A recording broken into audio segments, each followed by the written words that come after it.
मेरे गुरु महेश्वर शिव को मेरा प्रणाम है।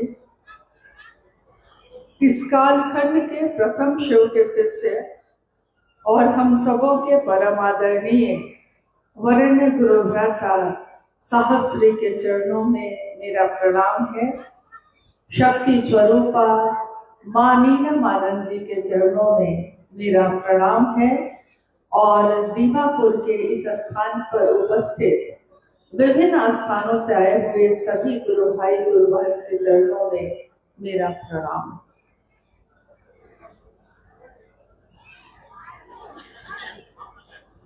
महागुरु महादेव की दया से, असीम दया से आज आप सभी के बीच आने का सौभाग्य प्राप्त हुआ है और अपने गुरु की बात रखने का मौका मिला है।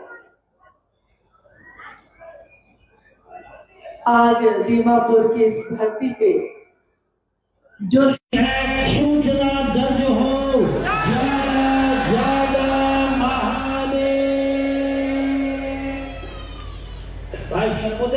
हमारे बीच शिव गुरु महोत्सव घटित हो रहा है।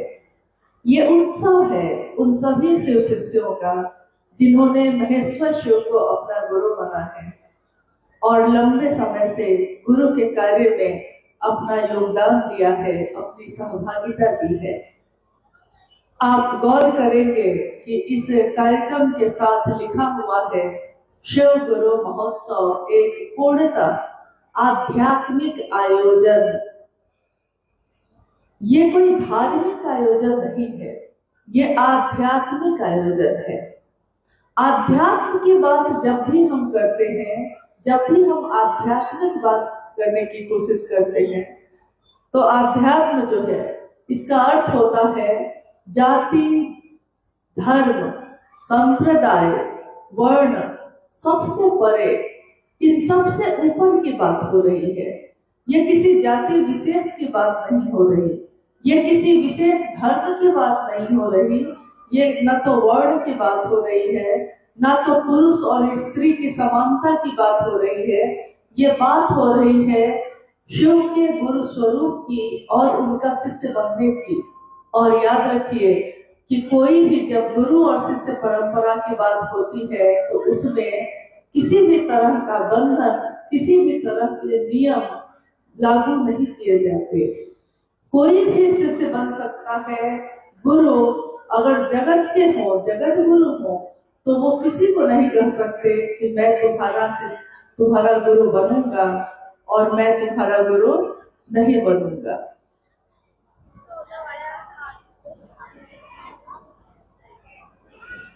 आज का ये कार्यक्रम भी उसी पे आधारित है।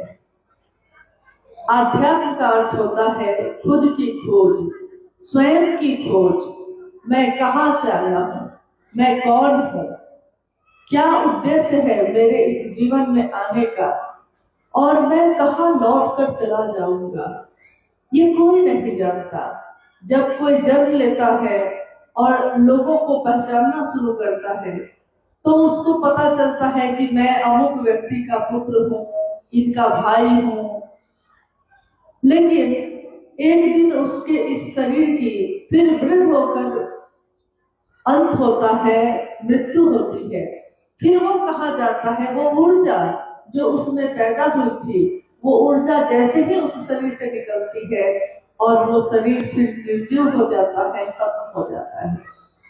तो अध्यात्म ये सिखाता है, ये बताता है कि मैं कौन हूँ, मैं खुद में दीपक कैसे बन सकता हूँ। आत्म दीपो भव, आत्म में यानी खुद में दीपक बनने की प्रक्रिया है ये, खुद की रोशनी पैदा करने की विधा है ये। गुरु कोई भी होते हैं, गुरु शब्द का अर्थ होता है जो अंधेरे से रोशनी की ओर ले जाए। और यहाँ सिर्फ जागतिक स्तर पे ही अंधेरा नहीं है, मानसिक स्तर पर भी अंधेरा छाया है। भौतिक रूप से भारत के ऋषि और मुनियों ने देखा कि भौतिक रूप से चारों तरफ अंधेरा ही अंधेरा है। दिन की तेज रोशनी में भी अगर हम दरवाजे बंद कर लेते हैं, खिड़कियों को बंद कर लेते हैं, तो चारों तरफ अंधेरा छा जाता है। हमको दिन की रोशनी में भी अपने कमरे में रोशनी लाने के लिए बल्ब जलाना पड़ता है, ट्यूबलाइट जलानी पड़ती है, रोशनी लानी पड़ती है। यानी अंधेरा शाश्वत है, वो है ही, लाई रोशनी जाती है। अंधेरे को लाने के लिए कोई हथियार नहीं, अंधेरे को लाने के लिए कोई टॉर्च नहीं है। रोशनी लाने के लिए टॉर्च की जरूरत होती है, रोशनी लाने के लिए बिजली की जरूरत होती है, अंधेरा तो है ही। इसी तरह हमारे मानसिक स्तर पे भी अंधेरा छाया है। कहीं कोई रास्ता नहीं दिखता, कहीं कोई उद्देश्य नहीं है, कोई लक्ष्य नहीं है, और लक्ष्य विहीन जीवन, बिना लक्ष्य के, बिना मकसद के, बिना उद्देश्य के एक जीवन पशु भी जीता है। तो हम में और पशु में, कीड़े मकोड़े में कोई अंतर नहीं। लेकिन संसार में ये कहा गया कि इंसान, मानव सबसे सुंदर कृति है, सबसे सुंदर रचना है महादेव की। महादेव की इस असीम रचना में, जिसमें अनंत रचनाएं हैं, काफी लोग हैं, जानवर हैं, पशु हैं। आप देखिएगा कि जल में भी इतने तरह के जंतु हैं। जल में सिर्फ मछली नहीं रहती, जल में अनेक तरह के जलचर रहते हैं। धरती पे भी बहुत तरह के लोग रहते हैं, बहुत तरह के जानवर, पशु, पक्षी, इंसान, और आसमान में भी बहुत तरह के पशु पक्षी की रूपरेखा के जो भी लोग होते हैं। आसमान में भी पंछी उड़ते हैं, तरह तरह के पंछी। किसी की बोली अलग है, किसी की रूपरेखा अलग है, किसी का रंग अलग है। यानी धरती पे, जल में, आसमान में इतने तरह के जीव जंतु हैं जिसकी कल्पना नहीं की जा सकती, जिसकी गिनती नहीं की जा सकती। और इतने तरह के रचनाओं में सबसे सुंदर रचना, सर्वोत्तम रचना, सर्वोत्तम कृति शिव की, ईश्वर की इंसान है। इसीलिए एकमात्र इंसान में यह संभावना है कि वो जीव से शिव हो सकता है, एकमात्र इंसान में ही। और किसी भी रचना में यह संभावना नहीं है। इंसान में विवेक है, निर्णय लेने की क्षमता है, वो दिमाग से सोच सकता है, वो दिल से महसूस कर सकता है, और अपने इस जीवन को नीचे से नीचे भी गिरा सकता है, और ऊपर से ऊपर भी ऊर्ध्वमुखी होकर जा सकता है, ऊर्ध्वगमन कर सकता है, और अधोमुखी भी हो सकता है। इस इंसान के जीवन में महादेव एक सुगंध की तरह, जीवंत सुगंध की तरह आते हैं। महादेव जो भगवान है, शिव जो ईश्वर का नाम है, देवों का देव, अनेक देवी देवता हैं। 33 करोड़ देवी देवताओं में एकमात्र शिव को ही, उस सत्ता को ही कहा गया कि देवों के देव महादेव है। वो एकमात्र इतने योगियों में जो आराध्य है, सभी योगियों के जो भी योग करते हैं, योग के माध्यम से परमात्मा और इंसान एक में होते हैं, उन सभी योगियों के भी ईश्वर हैं महायोगेश्वर शिव। कापालिक साधना जो भी करते हैं, जो शमशान में, कब्रिस्तान में, कपाल में अलग अलग तरह के विधि विधान से, कर्मकांड से पूजा आराधना करते हैं, सिद्धियां प्राप्त करते हैं, उन सभी कपालिकों के भी ईश्वर आराध्य हैं महाकपालेश्वर शिव। तो जो भी कौल साधना यानी इसमें भी तरह तरह के तंत्र का प्रयोग किया जाता है। कौल साधना करने वाले बहुत सारे शरीरधारी गुरु भी हैं, परंतु उन सभी शरीरधारी गुरुओं के भी गुरु, आराध्य, इष्ट अगर कोई है तो वो शिव हैं महाकालेश्वर। इसीलिए अभी आपने सुना अनुवैया कह रहे थे कि 12 ज्योतिर्लिंग की स्थापना है भारत देश में, लेकिन हर ज्योतिर्लिंग का अलग अलग स्वरूप है, अलग पहचान है, अलग उसका परिणाम है। तो जिसको जिस तरह की कामना होती है वो उसी स्वरूप से जुड़ता है। शिव के विभिन्न स्वरूपों में महामृत्युंजय का भी स्वरूप है। महामृत्युंजय का स्वरूप उनका जीवन और मृत्यु के चक्र से हम सबको निकालता है, मोक्ष की प्राप्ति देता है। इसीलिए ओम त्र्यंबकम यजामहे सुगंधिम पुष्टिवर्धनम महामृत्युंजय जप का जप भारत के ऋषि मुनियों ने अनंत काल से किया है, सदियों से ये होता आया है, आज भी हो रहा है। इसका कारण यही है कि जीवन और मृत्यु के चक्र से हम निकल जाएं और हमको मोक्ष की प्राप्ति हो, हम शिव की शरण प्राप्त करें। तो उनका वो स्वरूप है महामृत्युंजय, मृत्यु पे भी जो विजय प्राप्त करते हैं। महाकाल, काल भी जिनके नियंत्रण में है, काल भी जिनको भजता है। शिव शिवम शिव शिवम शिव शिवम, शिव को भजने वाला, शिव के अधीन रहने वाला काल, उसके जो इष्ट हैं, जो मुख्य नियंत्रक हैं, जो मुख्य उसके इष्ट हैं, उनका स्वरूप है महाकाल का।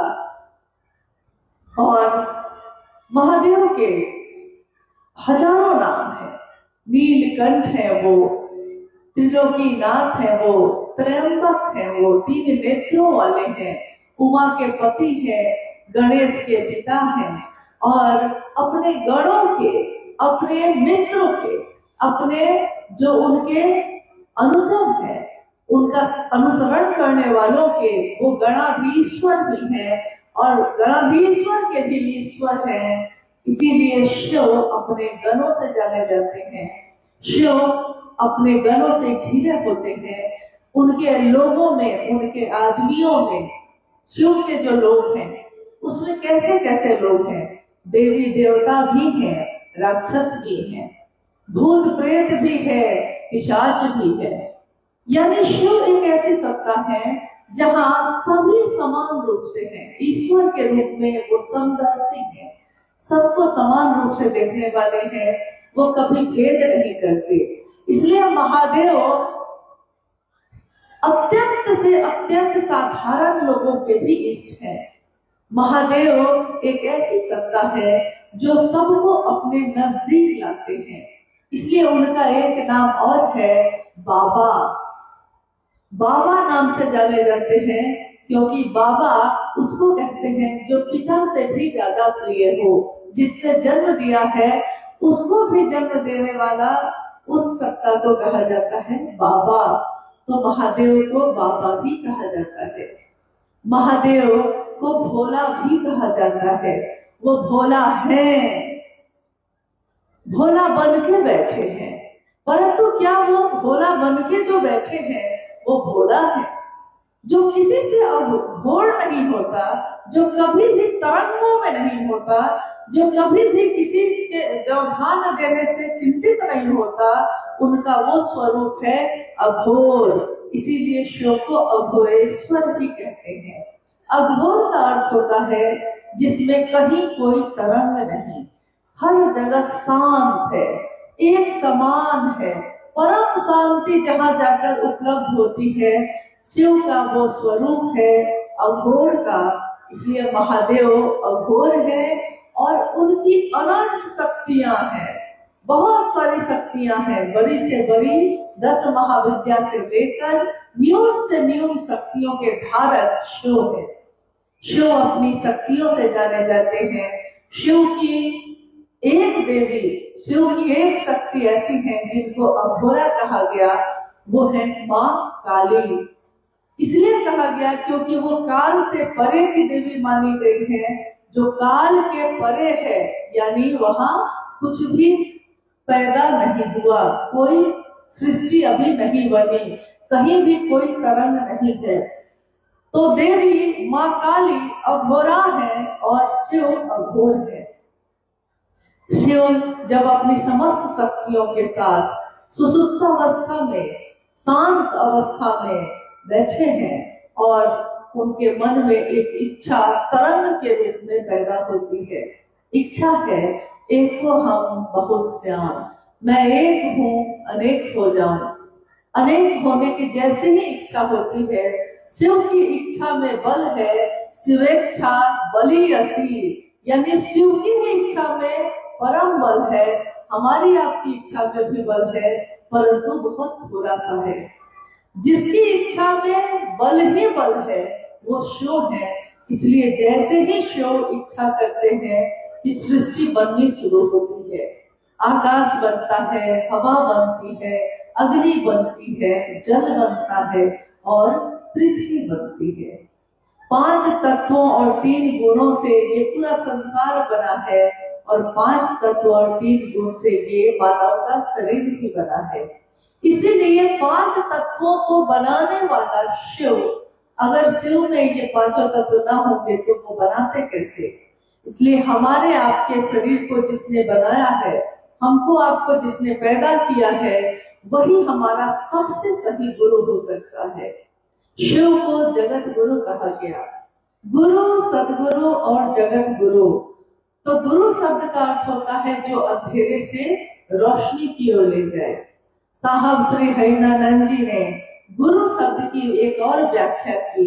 उन्होंने कहा कि गुरु का अर्थ होता है भारी, जो आपके मन पे भारी हो। पूरी दुनिया एक तरफ हो जाए और हमसे कहा जाए कि महादेव को छोड़ दो, तो ये संभव नहीं। महादेव को पकड़ना आसान है, परंतु महादेव को छोड़ना बहुत कठिन है, क्योंकि महादेव से ज्यादा प्रेम करने वाला, महादेव से ज्यादा करुणा बरसाने वाला, आपने सुना अभी, बरसेगा बरसेगा बरसेगा। क्या बरसेगा? शिव की दया, शिव की करुणा, शिव की अमृत धारा जो बरसती है इंसान पे, वो इतनी सुंदर है, इतनी सुवासित है, सुगंधित है कि जब वो बरसता है तो फिर शिव को छोड़ना कठिन है। इसलिए शिव को एक पलड़ा पे अगर शिव हो और दूसरे पलड़े पे अगर पूरी दुनिया हो, परंतु हम शिव को ही पकड़ेंगे, शिव का ही सानिध्य प्राप्त करेंगे। दुनिया में लोग हमको आपको छोड़ सकते हैं, वो शिव कभी छोड़ते नहीं। वो शिव अपनी करुणा से हमेशा हमारे मन को, जीवन को आर्द्र रखते हैं, सुगंधित रखते हैं। तो शिव का जो गुरु स्वरूप है, वो धरती पे भी शरीरधारी गुरु है, बहुत सारे हैं, परंतु आज का जो समय है उसमें सही गुरुओं का अभाव हो गया है, जो सही रास्ता दिखा सकते हैं, जो सही रास्ते पे लेके चल सकते हैं। वैसे गुरुओं की काफी कमी है। कुछ सही गुरु हैं भी, तो एक सीमा के बाद वो काम नहीं कर पाते। देवी देवता की भी बात जब हम करते हैं तो बहुत सारे देवी देवता हैं। माँ दुर्गा है, ये युद्ध की देवी है, वो महिषासुर मर्दिनी कही जाती है। जब जब धरती पे महिष की शक्ति बढ़ती है तो माँ दुर्गा, माँ भगवती उस रूप में अवतरित होती हैं और उसका मर्दन करती हैं। जब जब राक्षसी प्रवृत्ति बढ़ती है, जब आसुरी शक्ति बढ़ती है, तो शिव की शक्तियां उसका दमन करती हैं। परंतु शिव उस अवस्था में भी शांत होते हैं, परम शांत होते हैं। यहाँ तक कि जिसके बारे में वो शिव जानते हैं कि ये मेरे ही ऊपर अपना प्रयोग करेगा, फिर भी अगर वो, चाहे वो देवता हो, चाहे वो नर हो, चाहे वो राक्षस हो, वो अगर शिव की आराधना करता है तो शिव उसको भी आशीर्वाद देते हैं, उसको भी वरदान देते हैं। एक कहानी आती है कि एक भस्मासुर नाम का राक्षस था जिसने शिव की आराधना की। शिव की आराधना तपस्या करते करते एक दिन उसने शिव को प्रसन्न कर लिया। शिव प्रकट हुए। शिव ने कहा, क्या मांगते हो? भस्मासुर ने कहा कि मैं मांगता हूँ कि मेरी मौत ना हो किसी से, और मैं चाहे जिसके ऊपर हाथ रख दूं वो भस्म हो जाए। वो अग्नि से जल जाए, लेकिन मैं मुझ में कोई दूसरा कुछ नहीं कर सके, मुझको मृत्यु ना हो, मैं यही वरदान आपसे मांगता हूँ। महादेव ने हंसते हुए कहा, कहानी है कि महादेव ने हंसते हुए कहा तथास्तु, ऐसा ही हो, और महादेव अंतर ध्यान हो गए। हुआ भी यही, भस्मासुर जो है, महादेव अभी अंतर ध्यान हो ही रहे हैं, महादेव अभी है ही कि भस्मासुर के मन में राक्षस है वो, तो राक्षस के मन में राक्षसी प्रवृत्ति ही आती है। तो राक्षस चाहे शिव की आराधना भी कर लेता है तो उसका परिमार्जन तो हो सकता है, परंतु अभी परिमार्जन हुआ नहीं है। उसने शक्ति मांगी, शक्ति को संभालने का ज्ञान नहीं मांगा। तो शिव अभी है ही, और भस्मासुर के मन में ये बात उत्पन्न होती है, पैदा होती है कि क्यों नहीं मैं शिव के ऊपर ही अपना हाथ रख के देखूं। शिव ने वरदान दिया है कि मैं जिसके ऊपर हाथ रखूंगा वो भस्म हो जाएगा, तो अभी तो मेरे सामने शिव ही है, क्यों नहीं मैं शिव के ऊपर ही हाथ रख के देखूं। कहा जाता है कि भस्मासुर ने शिव पे ही हाथ रखने की कोशिश की, शिव से ही मिली शक्ति, शिव से ही मिला वरदान, और उसने शिव पे ही प्रयोग करना चाहा। तो ये बहुत समय से होता आया है कि महादेव जिसको भी शक्ति देते हैं, जिसको भी ताकत देते हैं, वो महादेव की दया से ही संतुलित रख सकता है, वरना वो असंतुलन में पड़ जाता है और महादेव के पीछे ही अपना बल लगाने लगता है। तो हम सब जब महादेव के जगत गुरु शिव के स्वरूप से जुड़ रहे हैं, तो ये संदेश आपने सुना होगा, ये संदेश है साहब श्री हरिनानंद जी का। साहब श्री हरिनानंद जी जो इस कालखंड में शिव के शिष्य हैं।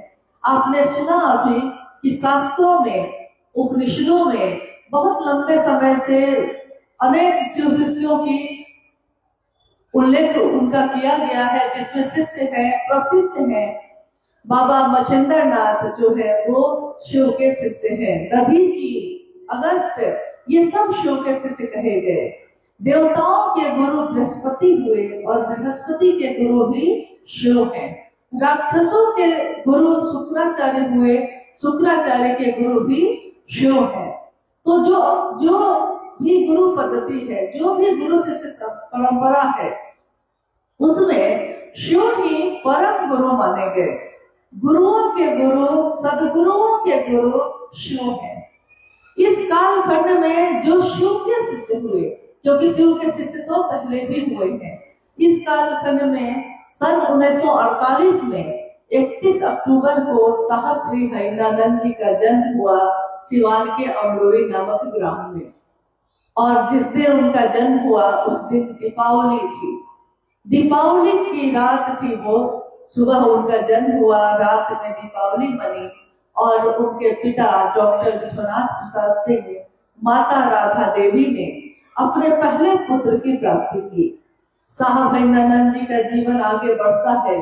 12 वर्ष की आयु में वो शमशान साधना करने लगते हैं, कब्रिस्तान साधना करने लगते हैं, परंतु हर जगह उनको धोखा ही मिलता है, उनको छल ही मिलता है। तो शरीरधारी गुरुओं के प्रति उनका भ्रम धीरे धीरे मिटने लगता है, खत्म होने लगता है। एक समय ऐसा आता है जब वो युवावस्था में आते हैं और एक साथ कब्रिस्तान शमशान की साधना करते करते वो अपनी पढ़ाई भी कर रहे हैं। तो पढ़ाई करते करते उनका जब उनकी अवस्था युवावस्था में आती है तो उनका विवाह दीदी नीलम आनंद जी के साथ 22 मई 1972 को मनातूगढ़ के राज परिवार की जो पुत्री है उनसे होता है। सन 1974 में साहब एक दिन आरा के गांधी शमशान में जब बैठे हैं आधी रात में, तो उनके मन ने सोचा कि मैं 14 वर्षों से शमशान साधना कर रहा हूँ, परंतु मुझको कुछ भी हासिल नहीं हुआ, तो मैं ऐसा क्या करूं, कहाँ जाऊं, अब कौन बचा है। जितने भी शरीरधारी गुरु मुझको मिले, मैंने सबको गुरु बनाया, सबका सानिध्य लिया, मगर हर जगह मुझको छल मिला, प्रपंच मिला, अब मैं कहाँ जाऊं। उसी समय उनके मन में एक श्लोक गूंज उठा।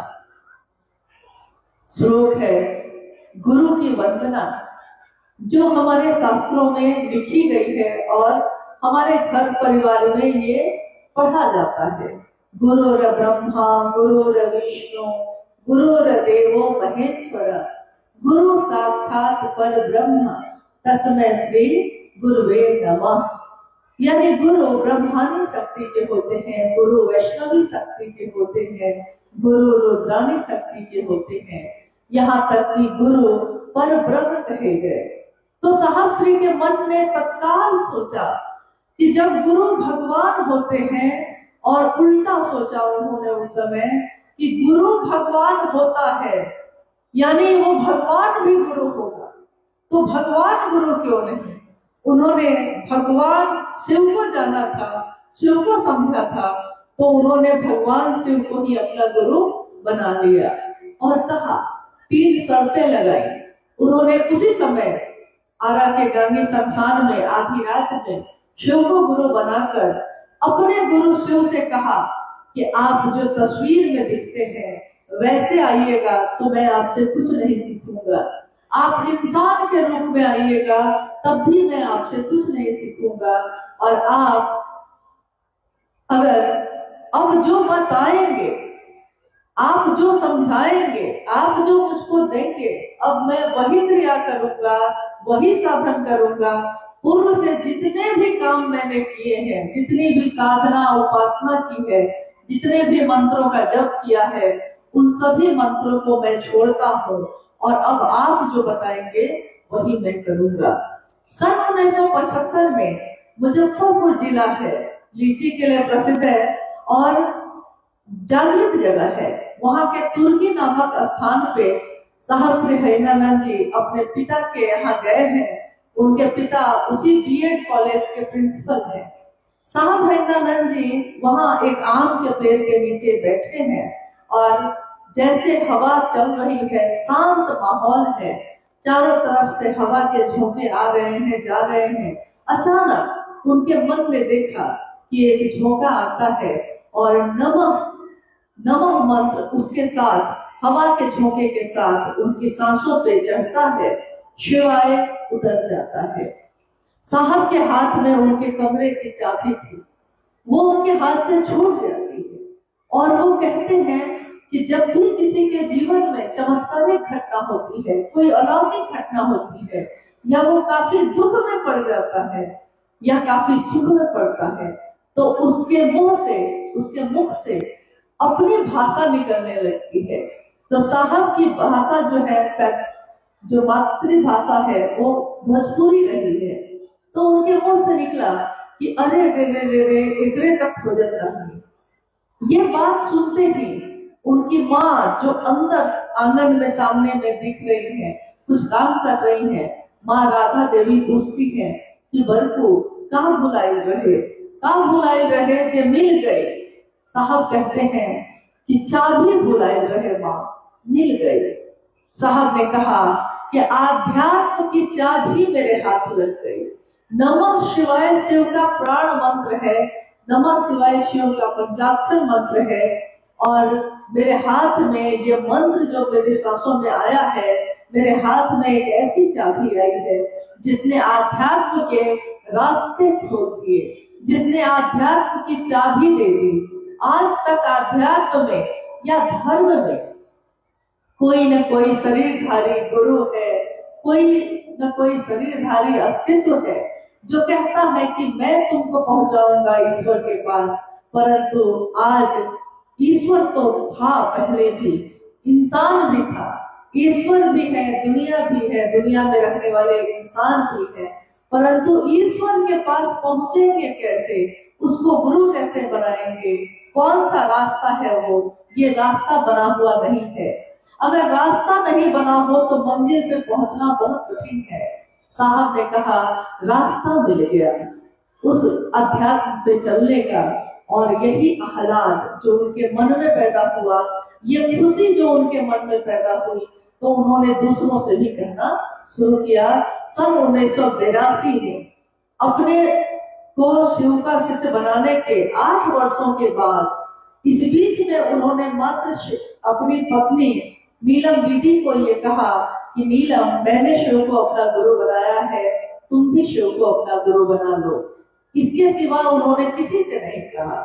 8 वर्षों तक उनके जीवन में इतने चमत्कार हुए, इतनी घटनाएं हुई, जिसने उनको अनुभूत करा दिया, आत्मबोध करा दिया इस बात का कि सचमुच शिव गुरु है, शिव है।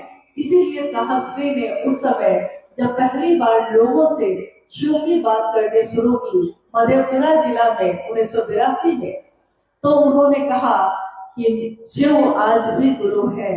मैंने परीक्षा की है, आपकी परीक्षा प्रार्थनीय है।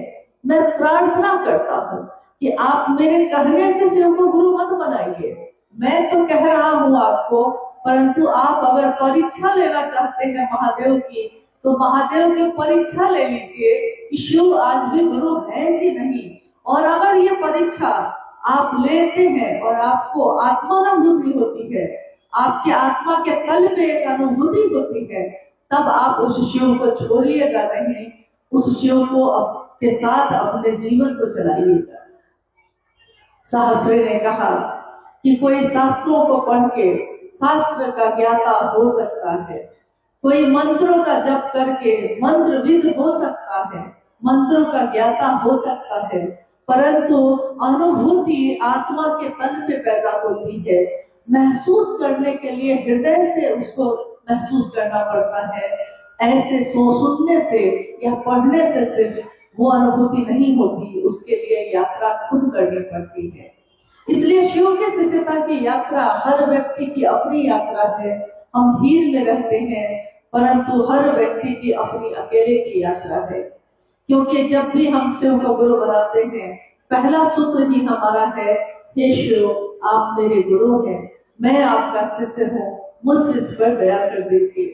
और महादेव की दया इतनी असीम है, इतनी ज्यादा है कि क्या ऐसा है इस धरती पे, किम न सिद्धते भूतले, इस धरती पे ऐसा क्या है जो शिव चाहेंगे और नहीं होगा। जो चाहते हैं आप, शिव वही चाहते हैं। शिव जैसा हम हो जाते हैं, शिव स्वरूप हो जाते हैं जो शिव की बात करते हैं। तो शिव की बात करने वाला जगत में भी शिव जैसा होता है। अभी आपने सुना कि गुरु जैसा ही हो जाता है उसका शिष्य, और शिष्य के जीवन में गुरु का ही आदेश सर्वोपरि होता है। सन 1986 में साहब श्री ने आकाशवाणी सुनी, जिस आकाशवाणी में बेगूसराय में आवाज ने उनसे कहा कि तुम जो करते हो वो दूसरों को करने के लिए कहो। साहब ने शिव को गुरु बनाया था। साहब ने दूसरों से भी शिव को गुरु बनाने का अनुरोध करना शुरू किया। वो खुद भी दूसरों को प्रेरित करते थे, तो उन्होंने भी सबको ये कहा कि आप भी दूसरों को प्रेरित करिए कि वो शिव के शिष्य बने, यानी स्वयं भी शिव के शिष्य बने और दूसरों को भी प्रेरित करें कि वो भी शिव के शिष्य बने। साहब ने 1986 के बाद और तेजी से इस बात को कहना शुरू किया, और जब वो मधेपुरा से पटना आए तो उन्होंने पहली बार शिष्य अनुभूति लिखी। 3 सूत्रों का निरूपण उसमें किया गया, जिसमें पहला सूत्र आपने सुना कि मन ही मन अपने गुरु शिव से दया मांगने की विधा है। दूसरा सूत्र, स्वयं भी शिव के शिष्य बने और दूसरों को भी प्रेरित करें। सुनना और सुनाना है कि आपके गुरु भी शिव हो सकते हैं। तीसरा सूत्र, नमः शिवाय से शिव को प्रणाम कर सकते हैं इच्छानुसार। शिव को प्रणाम करना जरूरी है। शिव को प्रणाम हमारा मन करेगा। किसी के प्रति भी प्रणाम हमारा जो भाव होता है वही करता है। परंतु क्या शिव सिर्फ भाव से ही प्रणाम किए जा सकते हैं शिव को, या कुभाव में भी शिव को प्रणाम होता है? साहब श्री ने कहा कि कुभाव में भी, कुविचार में भी शिव के नजदीक जाया जा सकता है। क्योंकि अगर गलती से भी आपने शिव का नाम लिया है तो आप शिव के नजदीक होते हैं।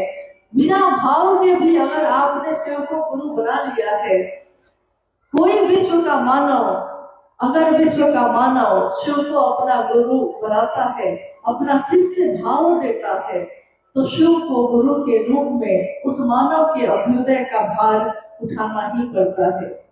जब कोई शिव का शिष्य होता है, जब उसके गुरु शिव होते हैं, तो उसके जीवन में क्या होता है, क्या ऐसा बदलता है जो मेरे जीवन में पहले नहीं था।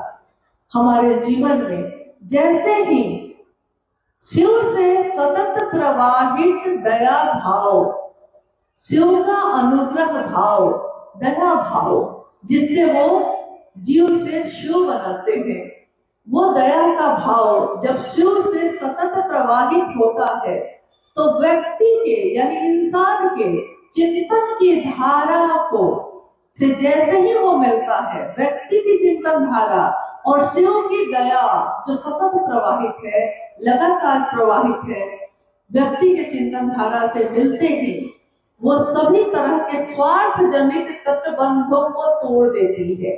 स्वार्थ जनित यानी मेरा है, मुझको चाहिए, मैं क्षेत्र का हूँ, मैं इस आदमी का हूँ, मैं उस आदमी का हूँ, जितने भी तरह के स्वार्थ की चीजें होती हैं, स्वार्थ के सभी तटबंधों को तोड़कर सर्वमय होती है। वसुधैव कुटुंबम की धारणा उसके मन में होती है। इस वसुधा पे, इस धरती पे रहने वाला हर व्यक्ति मेरा भाई है, मेरी बहन है, ये भावना उसके अंदर होती है। यहाँ कोई पराया नहीं, कोई दुश्मन नहीं। आपने सुना अभी अनु भैया कह रहे थे जब कि जो शिव का शिष्य होगा उसके लिए कोई दुश्मन नहीं होता, और जो शिव का शिष्य होगा वो चलेगा भी तो इस कालखंड में साहब श्री के बनाए हुए रास्ते पे ही चलेगा। जो उनके रास्ते पे चलेगा वो कभी भटकेगा नहीं, क्योंकि रास्ता था ही नहीं। आध्यात्म में शिव को गुरु बनाने के लिए रास्ता इस कालखंड से पहले तक सभी लोगों के लिए, सभी सामान्य से सामान्य जन के लिए उपलब्ध नहीं था। इस रास्ते को बनाने वाले साहब श्री स्वयं है, इस रास्ते पे चलाने वाले साहब श्री स्वयं है। बताइए क्या पहले महादेव नहीं थे? महादेव तो सदियों से शिव है, पूजित है, लोगों के द्वारा विभिन्न स्वरूपों में पूजित है। परंतु इस कालखंड में अगर साहब श्री शरीर में ना आते और हमको आपको वो कहते नहीं, बताते नहीं, तो हमारे गुरु शिव कैसे होते? हम जानते ही नहीं कि शिव को गुरु बनाने का तरीका क्या है। तरीका उन्होंने बताया, शिव से मन ही मन दया मांगना, शिव की चर्चा करना, शिव को प्रणाम करना। कहा जाता है कि इस योग्य हम कहाँ हैं, गुरुवर तुम्हें मनाए, फिर भी मना रहे हैं शायद तू मान जाए। गर हो सके नमन तो सौभाग्य है हमारा। अगर मेरा एक नमन भी आपके पास हो गया तो मेरा सौभाग्य है। हम इस योग्य नहीं है कि आपको नमन कर सके, हम इस योग्य नहीं है कि आपके शिष्य बन सके, परंतु आपने स्वीकार किया है तो हम कृतज्ञ हैं। एक इंसान कृतज्ञ है ईश्वर का, जिसने उसको शिष्य बनाया, जिसने उसको स्वीकार किया है। यहाँ तो अपने भी साथ छोड़ देते हैं। जब दुख होता है, जब पीड़ा होती है, जब कष्ट बढ़ता है, तो जितने भी अपने हैं वो मिलना छोड़ देते हैं, फोन उठाना छोड़ देते हैं, साथ छोड़ देते हैं, सोचते हैं कि शायद मुझसे भी ये मांगेगा कुछ। परंतु उस समय हमारा साथ कौन देता है? पीड़ा के क्षणों में किसकी दया त्वरित होती है? जब पीड़ा का क्षण होता है, पीड़ा और कष्ट का समय गुजरता रहता है, तो शिव ही हमारे एकमात्र विकल्प होते हैं। इसीलिए साहब श्री ने कहा कि शिव की शिष्यता ही एकमात्र विकल्प है इस धरती पे रहने वालों का। और गुरु का शिष्य जो भी होगा, शिष्य वही है जो गुरु के आदेश पे चलने योग्य हो, शिष्य वही है जो गुरु के अनुशासन के अंदर रहने योग्य हो। गुरु ने आदेश दिया है तो गुरु का आदेश ही शिष्य के जीवन का आधार होता है। इसके बहुत सारे उदाहरण हैं। हमारे देश में एक समय ऐसा था जब गुरुकुल की परंपरा थी, गुरु और शिष्य की परंपरा थी। एक ऋषि धौम्य थे। ऋषि धौम्य के आश्रम में काफी शिष्य थे। और शिष्यों के भोजन के लिए आश्रम के कुछ दूरी पे खेत थे। उन खेतों में शिष्य ही जाकर खेती करते थे और पढ़ाई भी करते थे। उन खेत के अनाज से ही शिष्यों का जीवन चलता था। एक रात अचानक तूफानी बारिश शुरू हो गई। तूफान और बारिश दोनों, खेतों में अन्न लगे हुए थे। ऋषि धौम्य ने अपने शिष्यों को बुला के कहा कि सब कोई जाओ, खेतों पे जाओ और देखना खेत की जो मेड़ है वो टूट नहीं जाए। अगर खेत की मेड़ टूट गई तो सारे अनाज उसमें बह जाएंगे और खाने को कुछ बचेगा नहीं। उन्होंने ये बात कही तो सभी शिष्यों से थी। उनके सभी शिष्य खेतों की तरफ चले गए। रात और गहरी होती गई, तूफान और बढ़ता गया। एक समय ऐसा आया कि धीरे धीरे सभी शिष्य वापस लौटने लगे आश्रम में। ऋषि ने देखा कि सभी शिष्य वापस आ गए, एक शिष्य वापस नहीं आया अभी तक। उस शिष्य का नाम था आरुणि। आरुणि वापस नहीं आया, तो अब गुरु शिष्य की तलाश कर रहे हैं। जब शिष्य हारता है, जब शिष्य निराश और हताश होता है, तो गुरु उसकी तलाश में निकलते हैं। तो गुरु जो धौम्य थे, ऋषि धौम्य, वो अपने शिष्य आरुणि की तलाश में खेतों की तरफ चले। अंधेरी रात थी, बारिश हो ही रही थी, रुक ही नहीं रही थी। खेतों के नजदीक जाने पर उन्होंने देखा कि बिजली की चमक जब हो रही थी, तो उन्होंने देखा कि उनका शिष्य जो कोमल है, सुकुमार है, वो शिष्य आरुणि खेतों की मेड़ पे लेटा हुआ है। ऋषि धौम्य ने दौड़ते हुए उसके पास जाके कहा, आरुणि, आरुणि, तुम खेतों के बाग में मेड़ पे लेटकर क्या कर रहे हो? ऐसे तो तुम्हारी मौत हो जाएगी। उनके शिष्य आरुणि ने उठकर कहा गुरु से, अपने गुरु से, गुरु जी, आपने कहा था, आपने आदेश दिया था, आपने कहा था मेड़ टूटनी नहीं चाहिए। मैंने सारे प्रयत्न किए कि मेड़ ना टूटे, परंतु एक जगह से मेड़ टूटने लगी और मेरे पास अब कुछ भी बाकी नहीं था। तो मेरे पास मेरा ये शरीर था, मैंने ये सोचा नहीं और इस शरीर को ही मेड़ की जगह पे लिटा दिया, क्योंकि आपका आदेश पूरा होना जरूरी था। मेरे इस जीवन का यही लक्ष्य है कि मैं अपने गुरु के आदेश पे चलूं। आज भी इतिहास में ऋषि धौम्य और उनके शिष्य आरुणि का उदाहरण दिया जाता है। गुरु के आदेश पे चलने वाला कोई हो तो कैसा हो? आरुणि जैसा हो। हमारे गुरु है शिव, स्वयं शिव, कोई शरीरधारी गुरु नहीं है। भगवान शिव हमारे आपके गुरु है। तो जिसके गुरु भगवान स्वयं हो, उसका आचरण कैसा होना चाहिए? शिष्य के जीवन में गुरु के आदेश के सिवा कुछ भी नहीं होता और शिष्य के जीवन में गुरु ही सबसे ऊपर होते हैं। गुरु का रास्ता बताने वाला उसके बाद वही होता है, बाकी सब तो उसके जीवन में समान ही होते हैं। ऋषि और गुरु की परंपरा तो बहुत समय से चलती आई, परंतु भगवान से मेरे और आपके जैसे लोगों के गुरु हो सकते हैं, ये परंपरा सामान्य जन के लोगों के बीच नहीं थी। ये कलयुग है। ये कलयुग ऐसा युग है जिस युग के बारे में कहा गया था पूर्व के शास्त्रों में, सतयुग में, त्रेता युग में, द्वापर युग में कहा गया कि कलयुग एक ऐसा युग होगा जिस युग में महेश्वर और चंडी की पूजा होगी। महेश्वर और चंडी की पूजा तो होगी, परंतु ये युग ऐसा युग होगा जिसमें लोग धर्म से विमुख हो जाएंगे। पाप और अनाचार का बोलबाला होगा। गुरु और शिष्य परंपरा भी जाती रहेगी। नैतिकता का पतन होगा। लोग अधोमुखी होंगे, वो ऊर्ध्वमुखी ना हो सकेंगे। परंतु ये बात लिखी है कि हाँ, पूजा किसकी होगी? तो शिव और चंडी की होगी, यानी शिव और उसकी शक्तियों की होगी। और देखिए, ये कलयुग जिस युग के बारे में लोगों ने केवल खराब बातें कही, कुछ भी अच्छा नहीं कहा।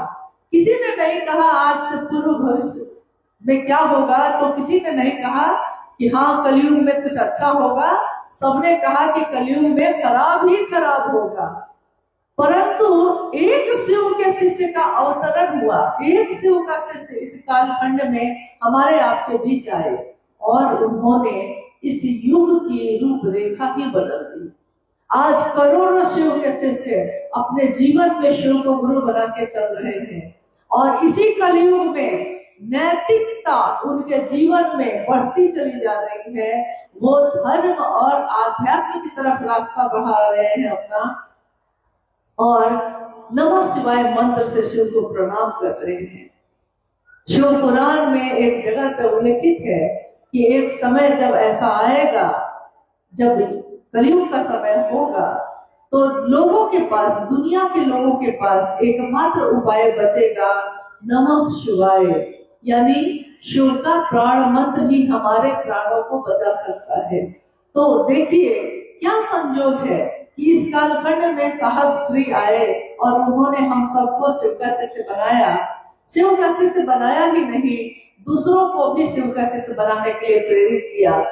आपने कभी नहीं सुना होगा कि साहब श्री ने आज तक अपने शिव चर्चाओं में कभी कहा होगा कि मुझसे मिलना भी जरूरी है। उन्होंने खुद से मिलने की बात भी नहीं की। उन्होंने कहा कि शिव आपके लिए जरूरी है, शिव से मिलिए, शिव को पुकारिए, शिव को प्रणाम करिए। आज से पहले जब भी साहब ने जो भी बातें कही हैं, उन सभी बातों में यही बात उन्होंने कही है, महादेव आपके गुरु हैं। परंतु जब कोई व्यक्ति उनका संदेश लेकर जगह जगह जाता है, जब किसी क्षेत्र में हम और आप जाते हैं, तो वहां लोग हमको आपको सम्मान देने लगते हैं, हमारा मन विचलित होता है, शिव का अनुगमन छोड़कर क्षेत्र का अनुगमन करने लगता है। जबकि साहब श्री ने स्पष्ट कहा कि शिव की शिष्यता में कोई वरीय नहीं होगा, शिव की शिष्यता में कोई वरिष्ठ नहीं होगा, शिव की शिष्यता में कोई मार्गदर्शक और अगुआ नहीं होगा, शिव की शिष्यता में कोई उत्तराधिकारी नहीं होगा। शिव की शिष्यता में शिव स्वयं मार्गदर्शक है, शिव स्वयं है, अस्तित्व में है। अगर शिव की मौत होगी तभी ना कोई उत्तराधिकारी होगा। शिव स्वयं खुद गुरु है तो उनका कोई उत्तराधिकारी दूसरा नहीं होगा, कोई क्षेत्राधिकारी नहीं होगा। यानी शिव का संदेश लेकर आज दुनिया में करोड़ों शिव के शिष्य यहाँ से वहां जाते रहते हैं। ये संदेश भी है साहब श्री हरिनानंद जी का, ये तीनों सूत्र भी दिया हुआ है साहब श्री हरिनानंद जी का। शिव को गुरु बनाने की ये परंपरा भी शुरू की हुई है साहब श्री हरिनानंद जी की। तो संदेश जिसका है, अगर होगा भी, अगर वो मालिक होगा भी, तो वो स्वयं होंगे और दूसरा कोई नहीं हो सकता। तो हम चाहे दीमापुर में आए, चाहे मणिपुर में जाए, चाहे दुनिया के किसी भी कोने में जाकर शिव की बात करेंगे, संदेश हमेशा स्वयं साहब श्री का होगा। और इसके मालिक वही है, मालिक कहा जाता है उसको जो बगीचे की देखभाल करता है। इस बगीचे का जो शिव शिष्यता का बगीचा है, इसके मालिक साहब ने कहा कि शिव स्वयं है, इसके मालिक है शिव। लेकिन इस बगीचे की देखभाल कौन करता है? इस बगीचे में पौधा लगाया किसने? इस बगीचे के पौधे को बचाता कौन है? झंझावातों से, पतझड़ से, बसंत में फूल खिलाता कौन है? तो माली है साहब श्री दीदी माँ, माली जो खुद को मालिक नहीं कहता। और हमको आपको उन्होंने काम दिया कि हम भी जाएं जगह जगह और पौधे लगाएं, पुष्प खिलाएं, शिव शिष्यता का अंकुरण करें, सुवासित करें जगत को, लेकिन खुद वहां के मालिक ना बने। हम सब का काम है साहब श्री के इस काम को, इस संकल्प को अपना संकल्प बनाना, अपना काम बनाना। और ये मेरा काम है, ये मेरे गुरु का कार्य है, तो मैं ना करूं तो कौन करेगा?